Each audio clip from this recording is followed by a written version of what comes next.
खुशियों के रंग नेशनल ऑटोमोबाइल के संग अब सभी प्रकार की टू व्हीलर गाड़ियां उपलब्ध है, वो भी आकर्षक ऑफर्स के साथ। संपर्क कीजिए नेशनल ऑटोमोबाइल, हरिगंज और मोघट रोड, खंडवा।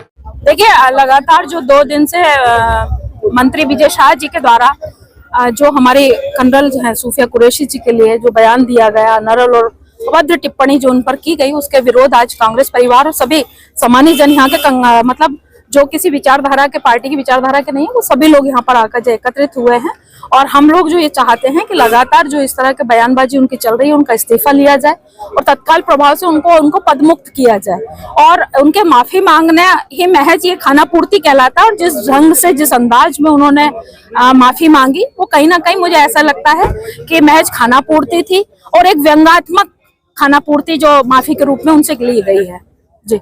और अभी जैसे हमारे कुछ कांग्रेस के भाई ये चाहते हैं, मैं भी चाहती हूँ कि पुतला दहन होना चाहिए, क्योंकि ये लोग जरा सी बातों पर कांग्रेस के खिलाफ या तो पुतला दहन करते हैं या लामबंद हो जाते हैं। मैं आप लोगों के माध्यम से पूछना चाहती हूँ कि कहाँ गए वो देशभक्त, कहाँ गए वो राष्ट्रहितैषी, कहाँ गए जिनको जीतू पटवारी जी के और कमलनाथ जी के बयान पर लामबंद हो जाते हैं, जिनको ऐसा लगता है कि महिलाओं का अपमान हुआ है, वो मातृशक्तियां कहाँ हैं, जो अभी तक मतलब मणिपुर से लेके अभी तक के सूफिया कुरैशी जी के बयान तक पे चुप मौन है।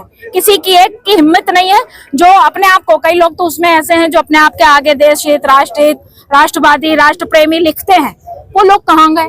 तो आज ये मैं उनसे आप लोगों के माध्यम से प्रश्न पूछना चाहती हूँ कि वो कहाँ गए, उनको आना चाहिए।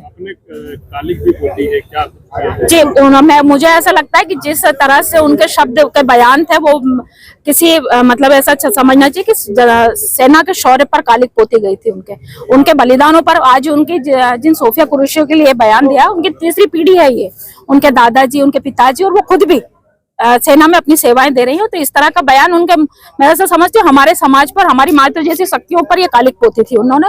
तो हमारा भी एक कर्तव्य बनता है कि वो कालिक उनके मुंह पे पोत दी जाए, ताकि अब आगे हो सकता है इस बयान के बाद वो अब कोई आगे ऐसी कोई अनर्गल टिप्पणी ना करे। अभी क्या हुआ? अभी जो हमारे कांग्रेस के व्यक्ति हैं, जो हमारे भाई लोग हैं, वो पुतला दहन करने की इच्छा जाहिर कर रहे थे, और होना भी चाहिए, मैं उसमें कोई नहीं, क्योंकि ये भी करते हैं, तो हम कोई नई बात नहीं करी। मगर जहाँ का जो प्रशासन है, जिस तरह की उसने भाषा बोली, मैं उसकी कड़ी निंदा करती हूँ, और उन पर भी कार्रवाई होना चाहिए। वो बोल रहे हैं कि वो कोई बीजेपी के थोड़ी ना है, वो तो मंत्री हैं, या तुम्हारी कांग्रेस कहाँ है? अरे भैया, ये कांग्रेस आपको दिख नहीं रही है क्या?